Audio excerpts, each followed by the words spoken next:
Another fraction related problem. 4 fractions are given: 2 by 3, 3 by 4, 4 by 5 and 5 by 6.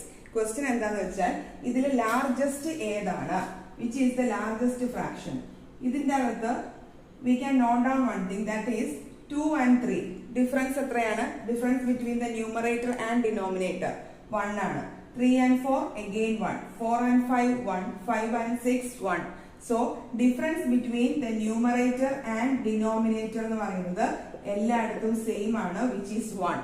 In such cases നമുക്ക് നേരെ അങ്ങ് എടുക്കാം. അതായത് ലാർജസ്റ്റ് എന്ന് പറയുന്നത് largest fraction will be the fraction which has numerator the biggest. So numerator ഇതിൽ ഏറ്റവും വലുത് ഏതാണ്? 5 by 6.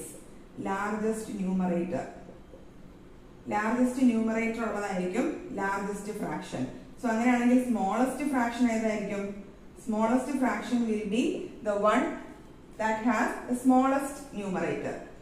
Okay, so എളുപ്പമാണ്, നമുക്ക് വേറെ കാൽക്കുലേഷന്റെ ഒന്നും ആവശ്യമില്ല, പെട്ടെന്ന് കണ്ടുപിടിക്കാം. So here the largest one is 5 by 6 and the smallest one is 2 by 3. മനസ്സിലായില്ലേ? Thank you.